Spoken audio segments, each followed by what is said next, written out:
Good morning, children.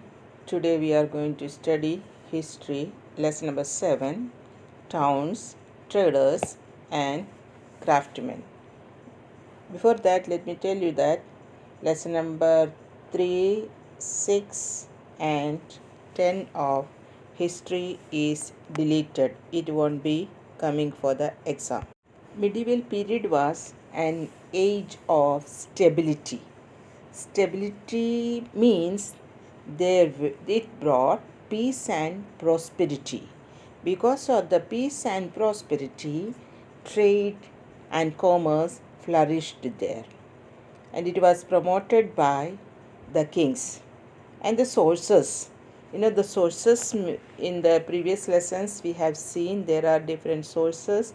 The archaeological sources is there, the painting is there, the drawing is there, then the travelogues are there. These sources tells us about the growth of towns during the medieval period. The Cholas, the Delhi Sultans, and the Mughals provided a stable government. Where there is a stable government, people can live in peace and prosperity. Now let us learn about the types of town. The types of towns are classified on the basis of the different functions they perform. There were capital towns, temple towns, pilgrimage towns, then the craft town, commercial towns, etc. Sometimes the towns were combined with so many things. So, for example, Hampi was the capital of Vijayanagar rulers. It was a trade for spices and cotton, and it was beautiful, famous for beautiful temples. Let us start with capital towns. The place where kings held their court, that is called the capital towns, and that place develops like anything. Agra, Fatehpur Sikri, Lahore, and these were the seat of Emperor Akbar. So this attracted people from all over the country. Ralph Fitch described Fatehpur Sikri as more populous than London. Shah Jahan made Delhi as his capital. He named it Shah Jahanabad. Next, temple towns. Temple towns means the places where number of temples were there. And a classic example of temple town is Tanjore. Now it is Tanjavur. It was the capital of the Cholas. Tanjore developed into flourishing town because of the temples. Tirupati, Somanath, Kanchipuram, Madurai, and Mathura were some of the famous temples. Next one, pilgrimage towns. Pilgrimage towns were Benares, that means right now Varanasi, Allahabad, Mathura, and Vrindavan. People go to this place for religious purpose. The next type of town is craft town. Specialized craft were concentrated at different places. Kings and nobles required luxury goods. This led to the growth of craft towns. Examples of craft towns were Bidar, Hyderabad, and Murashidabad. Next one, commercial and trading town. Commercial or trading town developed as a result of certain product and its nearness to the trade routes or to the port. Now let us study about Hampi. Hampi is situated on the bank of the river Tungabhadra, that is in Karnataka. It was the capital of Vijayanagar Empire.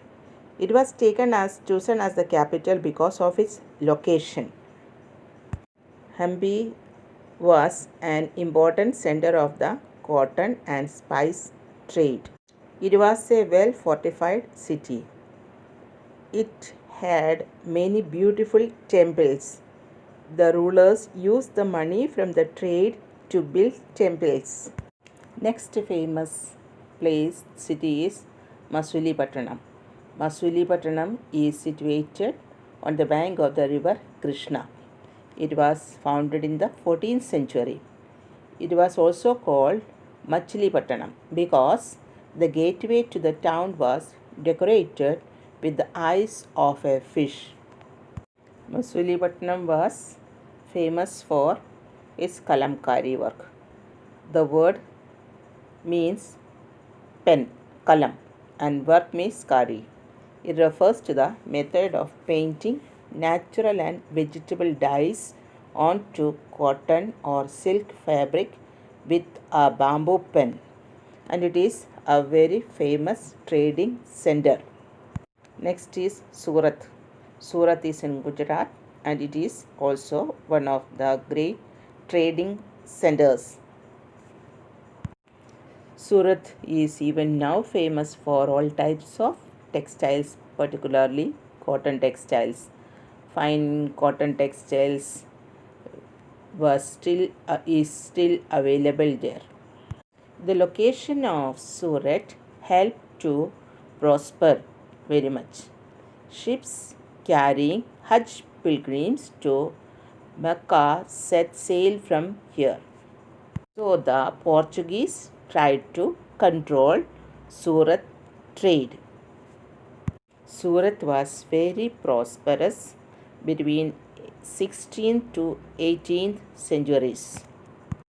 Shivaji plundered it twice, that is in 1664 and 1670. The next one is traders and craftsmen. There were big and small traders trading in different parts. Spices and textiles were the most traded item.